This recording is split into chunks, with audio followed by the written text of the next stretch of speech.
नमस्कार, मी सिद्धार्थ भडकुंबे. जनता संघर्ष news channel मध्ये आपल्या सर्वांचं स्वागत आहे. महाराष्ट्र स्त्रीमुक्ती परिषद म्हणजे एका हातात संविधान आणि दुसऱ्या हातात तिरंगा झेंडा होय.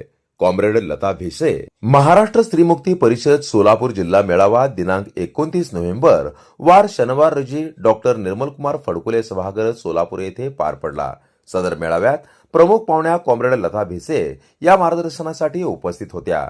त्यांनी महाराष्ट्र स्त्रीमुक्ती परिषदेची एकूण वाटचाल कशी सुरू झाली हे सविस्तर सांगितले. पुढे बोलताना त्या म्हणाल्या की संविधान म्हणजे महिलांच्या समतेचा अधिकारांचा जाहीरनामा आहे. आपल्या सर्व धर्मात समानता हवी आहे. महिलांचं स्वप्न असं की आम्हालाही माणसासारखी वागणूक मिळाली पाहिजे.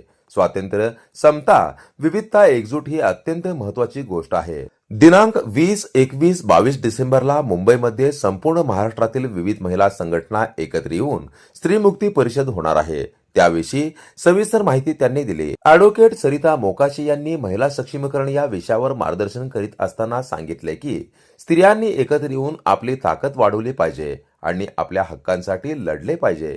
कार्यक्रमासाठी विचार मंचावर अकोले काठीच्या सरपंच अंजली क्षीरसागर, सिन्नूर गावच्या सरपंच कल्पना सोनकांबळे, शिंगोलीच्या सरपंच शीतल बनसोडे, नगरसेविका पूनम बनसोडे, सेवालाल नगर मार्डेच्या सरपंच दीपाली राठोड आदी मान्यवर महिला उपस्थित होत्या. सोलापूर जिल्ह्यातील सांगोला, मंगळवेढा, दक्षिण सोलापूर, उत्तर सोलापूर, सोलापूर शहर इत्यादी ठिकाणाहून अनेक महिलांचा उत्स्फूर्त प्रतिसाद या मेळाव्याला होता. कार्यक्रमाची सुरुवात दीप प्रज्वलन न करता वैज्ञानिक प्रयोगातून पाण्याचा देवा पेटून करण्यात आले. या प्रयोगातून आदिती भोसले यांनी वैज्ञानिक जाणीव जागृत ठेवण्याचा संदेश दिला गेला. महिलांनी विविध प्रबोधनपर गीते गायली.